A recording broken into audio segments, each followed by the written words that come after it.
ఒంటరిగా వైసీపీ అధినేత జగన్ కూడా యాక్షన్లోకి దిగారు.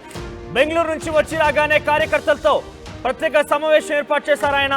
తాడేపల్లి ఆఫీసులో కార్యకర్తలు, ప్రజలు, నేతల, అభిమానులతో కలిసి జగన్ వారందరితో ముచ్చటించారు. పేరు పేరున పలకరించి కష్ట సుఖాలు అడిగి తెలుసుకున్నారు.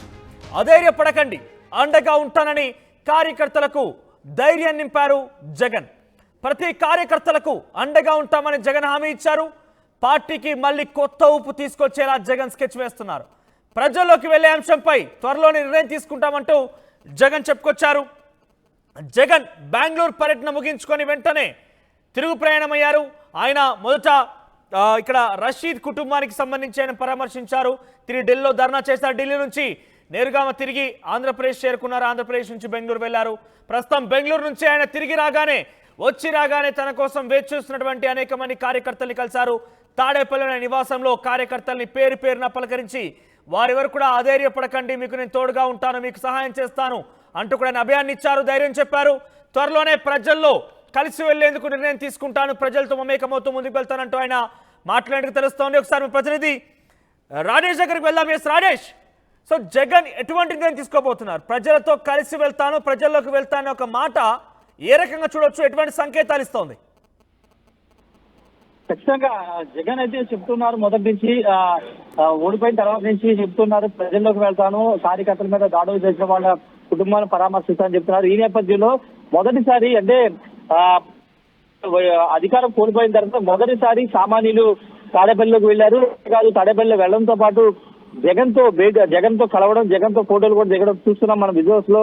అంటే మొన్నటి వరకు వాస్తవంగా గత వారమే ప్రజా దర్బారు పెట్టాలి, సామాన్యుల దగ్గరికి వెంటనే తీసుకోవాలని జగన్ భావించారు. కానీ అనూహ్యంగా ఆయన బెంగళూరు వెళ్లడం కార్యక్రమం బాధ్యపడింది. ఈ నేపథ్యంలో నిన్న బెంగళూరు నుంచి తిరిగి వచ్చినటువంటి జగన్ ఈ రోజు కార్యకర్తల పాటు సామాన్యులు ఎవరైనా ఆయన కలవడానికి వచ్చిన వాళ్ళందరినీ కూడా లోపలికి అనుమతించారు. వాళ్ళు ఒక్కొక్కరుగా క్యూలో నిలబడి జగన్ కలిశారు. జగన్ కూడా వాళ్ళందరితో ఆప్యాయంగా పలకరించారు. కొంతమంది సెల్ఫీలు కూడా దిగిన పరిస్థితి. గతంలో కంటే భిన్నంగా జగన్ వ్యవహార శైలి ఉందని చెప్పాలి. పూర్తిగా కార్యకర్తలకి, నేతలకి అందుబాటులో ఉండడంతో పాటు పరిస్థితిలో సామాన్యులు అంటే ఆయన కలవడానికి వచ్చిన వాళ్ళని కూడా కలవడానికి జగన్ సిద్ధమవుతున్నారు.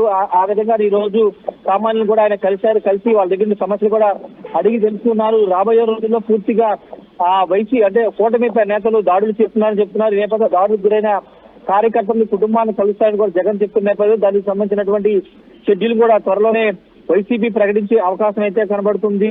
మధ్యలో ఆయన బెంగళూరు వెళ్తారని తెలుస్తుంది. బెంగళూరు వెళ్ళి అక్కడి నుంచి తన రాజకీయ కార్యకలాపాలను ఈ నేపథ్యంలో ఎక్కువ భాగం ఇక్కడే రాష్ట్రంలో ఉండి అన్ని ప్రాంతాలని తిరిగి కార్యకర్తలకు కలిసి మనోధైర్యం నింపాలని జగన్ భావిస్తున్నారు. దానిలో భాగంగా ఈ రోజు తన కార్యాలయానికి వచ్చినటువంటి కార్యకర్తలతో పాటు సామాన్యులు కూడా ఆయన కలిశారు. రాబోయే రోజుల్లో ఇదే విధంగా ఎంతమంది వచ్చినా కలవడానికి ఆయన సిద్ధమవుతున్నట్టు తెలుస్తుంది. అవసరమైతే ఒక ప్రజా దర్బార్ లాంటిది నిర్వహించాలి, ప్రభుత్వించి కానీ లేకపోతే ప్రజలు ఎదుర్కొన్న సమస్యలు వినడానికి సిద్ధంగా ఉన్నారని ఒక సంకేతాలు పంపించాలని జగన్ భావిస్తున్నారు. దానిలో భాగంగా ఈ రోజు చాలా మంది కార్యకర్తల్ని, సామాన్యులు కలిశారు.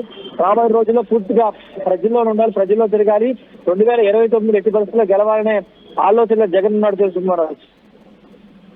జగన్ ప్రజల్లోకి వెళ్తారనే విషయాన్ని ఏ రకంగా చూడొచ్చు? అంటే ఏ రకంగా ప్లాన్ చేస్తున్నారు? తిరిగి ఆయన అంటే కొంత సమయం ఇద్దాము, సమయం తర్వాత తిరిగి సంవత్సరం తర్వాత ప్రజల్లో ఉంటాను, తిరిగి పాదయాత్రలు చేస్తాను గతంలో ఆయన చెప్పినట్టుగా విన్నాం మనం. సో ఈ నేపథ్యంలో ప్రజల్లోకి వెళ్తానని ఆయన నిశ్చయించుకోవడం విషయాన్ని చూస్తే అటు ఢిల్లీలో ధర్నా, తర్వాత రషీద్ కుటుంబాన్ని పరామర్శించడం, అనేక కూటమికి సంబంధించిన ఇండి కూటమి పార్టీలు తనతో భాగస్వామి కావడం, కొంత ఆయనకు మద్దతుగా చూడడం, ఈరోజు ప్రజల్లోకి వెళ్తానడం. సో ఏ రకంగా వెళ్ళబోతున్నారు జగన్? అంటే ఈ స్కెచ్ వెనుక ఎటువంటి ఒక సీక్రెట్సీ దాగి ఉందంటే ఏం చెప్తారు?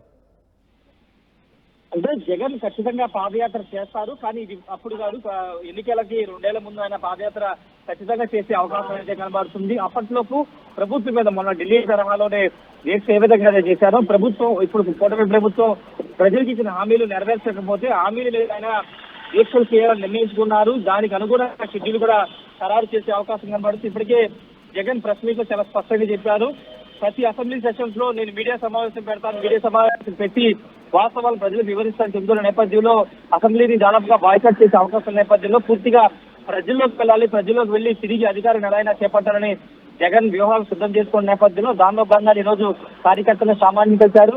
రాబోయే రోజులు ఇకపైన ప్రజల్లోకి వెళ్ళాలని జగన్ భావిస్తాను. దానికి సంబంధించినటువంటి టూర్ కానీ లేకపోతే ఎలాంటి కార్యక్రమాలు చేపట్టాలి, ఏ విధంగా ప్రజల్లోకి వెళ్ళాలని దానిపైన ఇంకా వైసీపీ కార్యాచరణ సిద్ధం చేస్తుంది.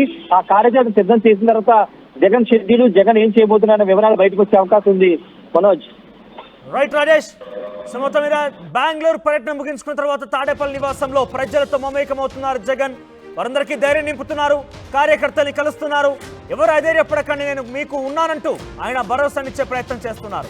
అయితే ఒక మాస్టర్ స్కెచ్ తో జగన్ రంగంలోకి దిగబోతున్నారు. ప్రజల్లో కలిసేందుకు ఆయన ముమ్మరంగా ప్రయత్నాలు చేస్తున్నారు. స్కెచ్ తో రెడీ అవుతున్నారనే విషయాన్ని పెద్ద ఎత్తున చర్చనీయాంశం అవుతోంది. పార్టీకి కొత్త ఊపు తీసుకొచ్చేలా జగన్ ప్రయత్నం చేస్తున్నారనే విషయాన్ని పెద్ద ఎత్తున మనం చూస్తున్నాం. సో మొత్తం మీద మీరు చూస్తున్న ఆర్టీవీ స్క్రీన్ పైన తాడేపల్లి నివాసంలో పలువురితో జగన్ భేటీ అవుతున్నారు.